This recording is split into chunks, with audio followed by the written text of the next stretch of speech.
रवि और उसके दोस्त बहुत खुश थे क्योंकि उनके स्कूल की बिल्डिंग का विस्तार हो रहा था।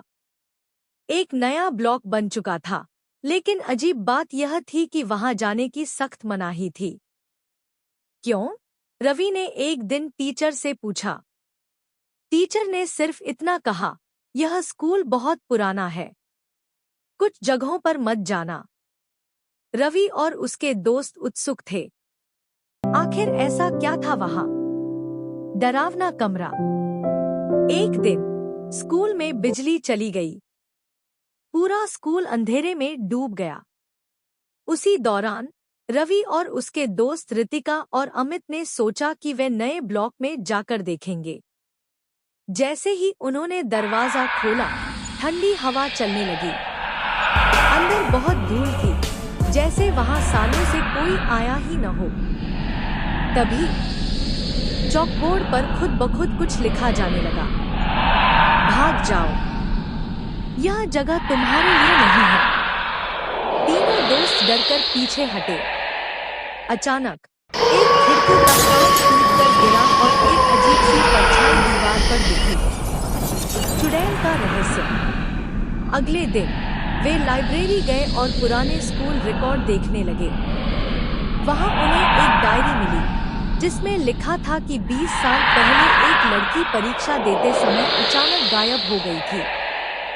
कहा जाता था कि वह इसी नए ब्लॉक में आखिरी बार देखी गई थी, लेकिन उसकी लाश कभी नहीं मिली।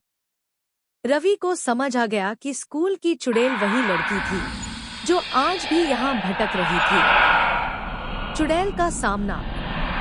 उस रात हिम्मत करके तीनों दोस्त फिर से वहां गए। उन्होंने दीवार पर एक परछाई देखी, एक लड़की जिसके बाल बिखरे हुए थे और उसकी आंखें चमक रही थी। तुम कौन हो? रवि ने हिम्मत करके पूछा। लड़की की परछाई ने कहा, मुझे इंसाफ चाहिए, मुझे ढूंढो। तीनों ने मिलकर खोजबीन की और अंत में उन्हें स्कूल के तहखाने में एक पुरानी डायरी और एक टूटे हुए बैग के अवशेष मिले। जब उन्होंने यह प्रिंसिपल को दिखाया, तो उन्होंने पुलिस को खबर दी। खुदाई के दौरान वहां एक पुरानी हड्डियों का ढांचा मिला। वही लड़की थी जो 20 साल पहले गायब हुई थी। मुक्ति और शांति। जब लड़की की आत्मा को इंसाफ मिला, तो अगली रात रवि ने सपना देखा कि वही लड़की मुस्कुराते हुए कह रही थी, अब मैं आजाद हूँ। अगली सुबह नया ब्लॉक खुल गया।